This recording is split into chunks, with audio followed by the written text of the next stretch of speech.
Breaking news చూస్తున్నాము. బండి సంజయ్ పై వేటుకి రంగం సిద్ధమైందా? నిన్న జరిగిన కౌన్సిల్ ఆఫ్ మినిస్టర్స్ సమావేశంలో ప్రధానమంత్రి మోదీ ఒక హింట్ ఇచ్చారా?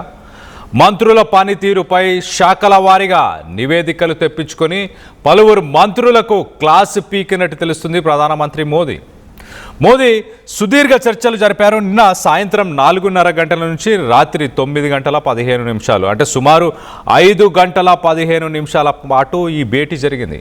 మోదీ క్లాస్ పీకడంతో కొంత మంత్రులు టెన్షన్లో ఉన్నట్టు తెలుస్తుంది. తమ పదవి ఉంటుందా ఊడుతుందా అనే భయం మొదలైంది. మరి ముఖ్యంగా బండి సంజయ్కి కూడా మోదీ క్లాస్ తీసుకున్నారనే చర్చ నడుస్తుంది. ఈ నెలాఖరులో బీజేపీలో కొత్తగా నియామకాలు రాబోతున్నాయి. ఆ తర్వాత క్యాబినెట్ విస్తరణ ఉండే ఛాన్స్ ఉంది. మరి కేంద్ర మంత్రి వర్గంలో భారీగా మార్పులు చేర్పులు జరగబోతున్నాయంటూ వార్తలు వస్తున్నాయి. సుమారు 25 నుంచి 30 మంది మంత్రుల మార్పులు చేర్పులు జరగబోతున్నాయి. మరి అవే శాఖలు మళ్ళీ ఇస్తారా, ఇతర శాఖలు ఇస్తారా, లేకపోతే పూర్తిగా మంత్రిత్వ క్యాబినెట్ ఎక్స్పాన్షన్ నుంచి మొత్తంగా మంత్రి పదవినే తీసేస్తారా అని ప్రస్తుతానికి చర్చ నడుస్తుంది. నిన్న మొత్తంగా చూస్తే కనుక 35 మంది ఇండిపెండెంట్, అలాగే 36 మంది సహాయక మంత్రులు, అలాగే 30 మంది మంత్రులు, మొత్తంగా 91 మంత్రులు విత్ దేర్ సెక్రటరీస్, రెస్పెక్టివ్ సెక్రటరీస్తో పాటు నిన్న కౌన్సిల్ ఆఫ్ మినిస్టర్స్ మీటింగ్లో వీళ్ళందరూ పాల్గొన్నారు. మరోపక్కన పార్లమెంట్ సెక్రటరీ ఆయన చాలా క్లియర్, క్యాబినెట్ సెక్రటరీ కూడా ఆ నివేదికలన్నీ కూడా చూశారు. అంటే మంత్రులు ఎలా పనిచేస్తున్నారు, ఏమి ఇష్యూస్ ఉన్నాయి, వాళ్ళ వల్ల ప్రభుత్వం పైన ప్రజల్లో ఎలాంటి ఒపీనియన్ ఉంది అంటూ కూడా వాళ్ళు చూసినట్టు తెలుస్తుంది. మొత్తం మీద దీనికి సంబంధించి డీటెయిల్గా అప్డేట్ తీసుకునే ప్రయత్నం చేద్దాం. ఇటు మా ప్రతినిధి శ్రీధర్ ఉన్నారు, శ్రీధర్తో మాట్లాడి తెలుసుకునే ప్రయత్నం చేద్దాం.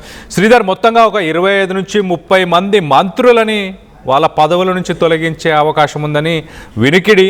సో దీంట్లో కేంద్ర మంత్రి, మన తెలుగు రాష్ట్రాలకు సంబంధించిన మంత్రుల పేర్లు కూడా ఉండే అవకాశం ఏమైనా ఉందా?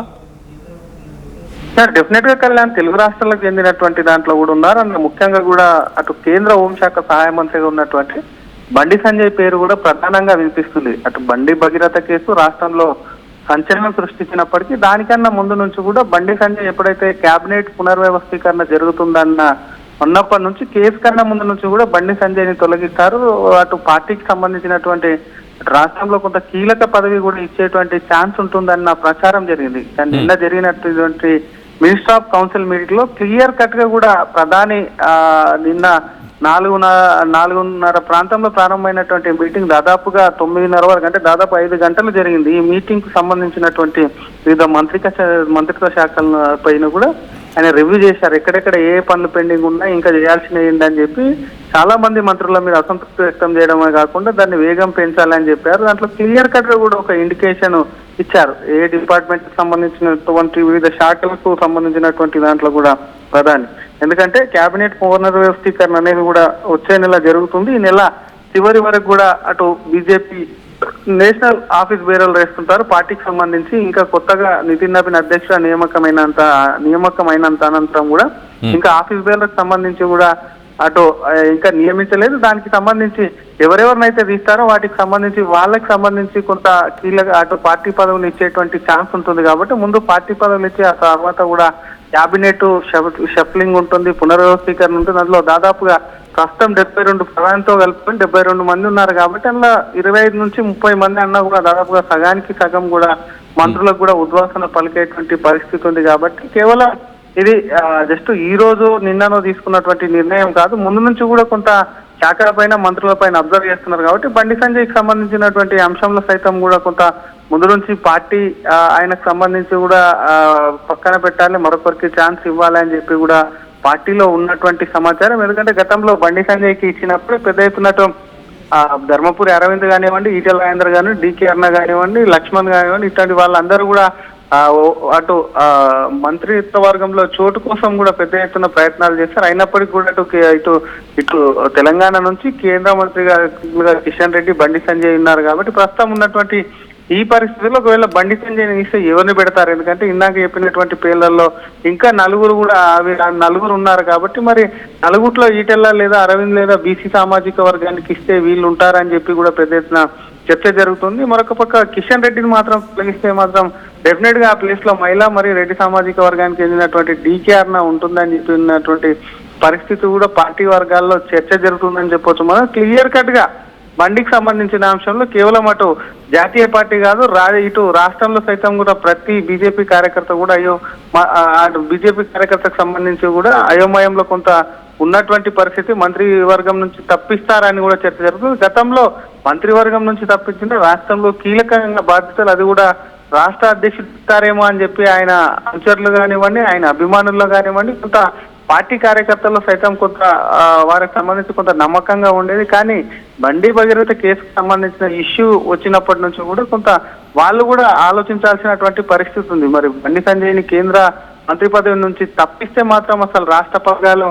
అప్పచెప్పేటువంటి అవకాశాలు తక్కువే అన్న అంచనాకు కూడా వచ్చినటువంటి పరిస్థితులు. మరి ఆయనను ఏ విధంగా కూడా ఆయనకు అడ్జస్ట్మెంట్ చేస్తారు, ఆయనకు సంబంధించి ఏ విధమైన దాంట్లో కూడా ఆయనను నియమిస్తారన్న దానిపై కూడా కొంత సందిగ్ధత నెలకొందని చెప్పాలి. ఏదేమైనప్పటికీ అటు శాఖల వారికి ఉన్నటువంటి పరిస్థితిని సమీక్షించడం కాకుండా వారికి సంబంధించి ఎవరెవరు పనితీరు ఎట్లుంది, ఎందుకంటే హెచ్ఓటీలు కూడా అక్కడే ఉన్నారు కాబట్టి డిపార్ట్మెంట్ హెడ్లకు సంబంధించి సెక్రటరీలు వాళ్ళందరూ ముందే కూడా ప్రధాని సైతం కూడా ప్రధాని నేరుగా ఉండి కూడా పనితీరును సమీక్షించారు కాబట్టి ఇందులో ఉన్నటువంటి దాంట్లో బండి సంజయ్ కానివ్వండి ఇతర మంత్రులకు చాలా మందికి కూడా కొంత ఉద్వాసం అయితే పలుకుతారు. ఎందుకంటే బీజేపీ ఏర్పాటు మూడోసారి ఏర్పాటు ఎన్డీఏ ప్రభుత్వం కూడా 2 ఏళ్లు పూర్తి అవుతుంది కాబట్టి మూడోసారి దానికి సంబంధించి మాత్రం ఇటు బండికి ఉద్వాసన తప్పదని చర్చ ఇంకా ఢిల్లీ వర్గాల్లో కూడా దూరనుకుందని చెప్పొచ్చు. కళ్యాణ్ అయితే శ్రీధర్, ఒకవేళ మంత్రి పదవికి వేటు పడితే మరి బండి సంజయ్ ఎలా రియాక్ట్ అయ్యే అవకాశం ఉంది?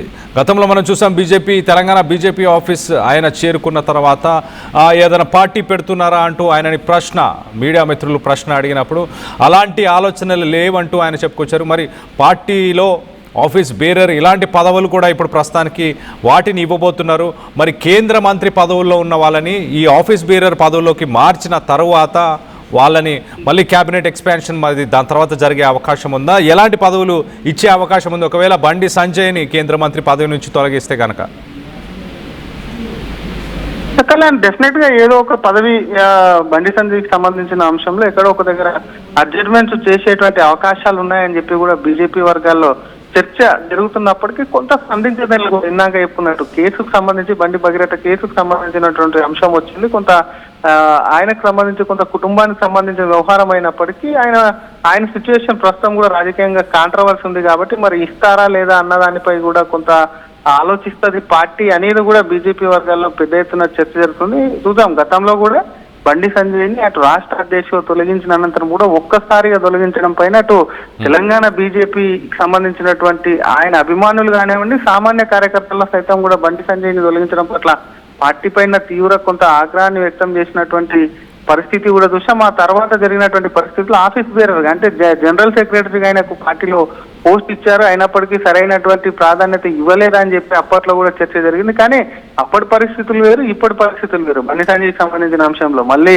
జరిగినటువంటి ఎలక్షన్ లో ఆయన మళ్ళీ రెండోసారి ఎంపీగా గెలుపొందారు. అనంతరం కూడా అక్కడ తీసుకెళ్లి హోంశాఖ సహాయ మంత్రిగా ఉన్నారు. అప్పుడు ఎవరైతే పార్టీ మీద ఆగ్రహంగా బండి సంజయ్ని తీసేశారని ఉన్నారో వాళ్ళందరూ కూడా కొంత శాంతియుతంగా కూడా కొంత చల్లబడ్డారని చెప్పొచ్చు. ప్రస్తుతం ఉన్నటువంటి ఈ పరిస్థితుల్లో బండి భగీరథ కేసు బండి సంజయ్కి సంబంధించినటువంటి పొలిటికల్ కెరీర్ మీద కూడా కొంత ఆయన కేసుకు సంబంధించిన విషయం ప్రభావం పడ్డ ప్రస్తుతం ఉన్నటువంటి రాష్ట్రంలో ఉన్నటువంటి పరిస్థితులు అటు బీఆర్ఎస్ ఎక్కడికక్కడ ఏది మాట్లాడినా బండి సంజయ్ మీద ఎండగట్టడం కాకుండా సోషల్ మీడియా వేదిక కూడా బండి సంజయ్ని నిలదీస్తున్నటువంటి పరిస్థితి. కొంతమంది బీజేపీకి సంబంధించినటువంటి నేతలు సైతం కూడా మౌనంగా ఉండడం, ఆయన ఎవరికి కూడా మద్దతు నిలవకపోవడంతో కూడా బండి సంజయ్ ఒకవేళ అక్కడ నుంచి తొలగిస్తే మాత్రం ఏమి ఇస్తారా, ఒకవేళ ఇవ్వకపోయినా కూడా ఏం చేయనటువంటి పరిస్థితి కూడా ఉందన్నది కూడా బీజేపీ వర్గాల్లో చర్చ అయితే నడుస్తుంది. Kalyan right Sridhar, thanks for the latest update. మొత్తం మీద కేంద్ర మంత్రి పదవి నుంచి సుమారు 25 నుంచి 30 మంది వ్యక్తులని తీసేయబోతున్నట్టు తెలుస్తుంది.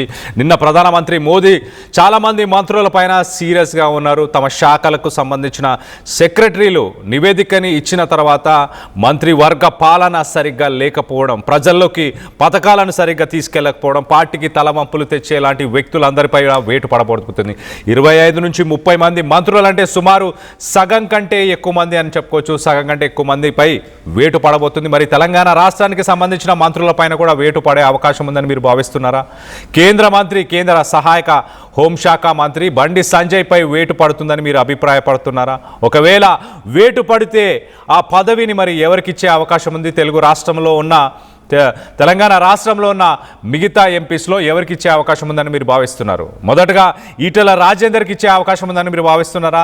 లేక ధర్మపురి అరవింద్కి ఇచ్చే అవకాశం ఉందని భావిస్తున్నారా?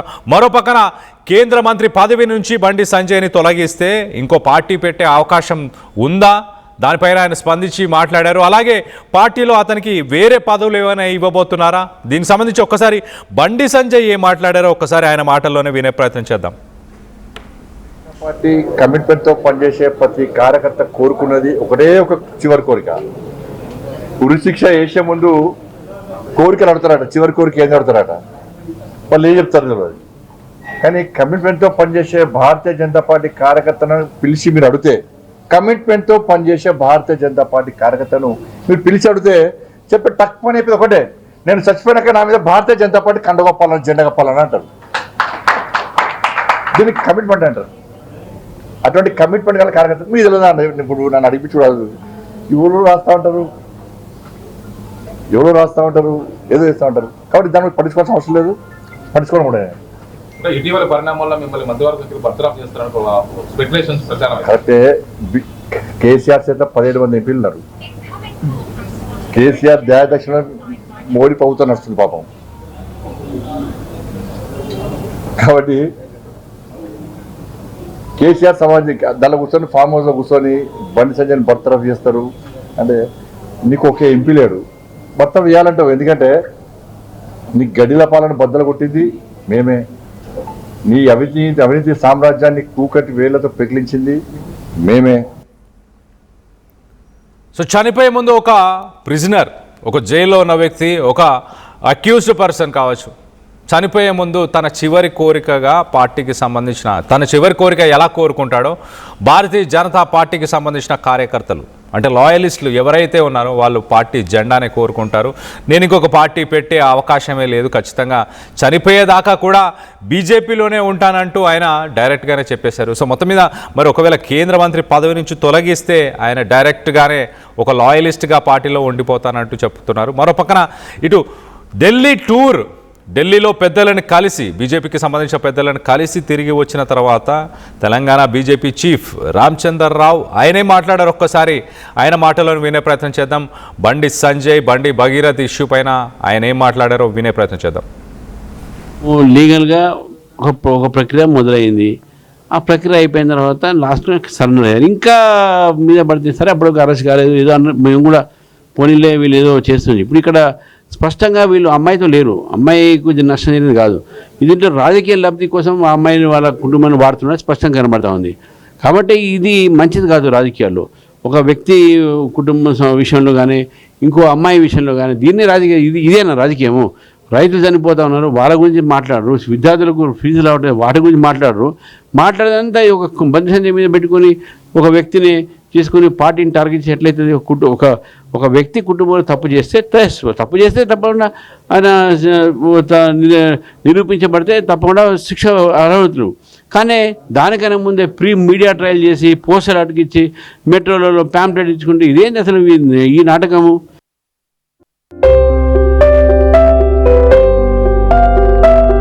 చిన్న చిన్న ఆనందాలు 35 ఏళ్లుగా నా జీవితంలో లేవు. 35 ఏళ్లుగా నేను డైపర్లలో బ్రతికాను. 6 సెంటీమీటర్ల ఫిస్టులా నా మూత్రాశయంలో లీకు కారణమైంది.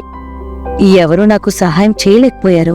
ఏఐఎన్యూలో వైద్యులను కలిసే వరకు అక్కడ వారు రోబోటిక్ శస్త్రచికిత్సతో నాకు పరిష్కారం ఇచ్చారు. వారు నా ఆత్మవిశ్వాసాన్ని కూడా తిరిగిచ్చారు. Precision care makes it possible. The Center for Robotic Surgery at AINU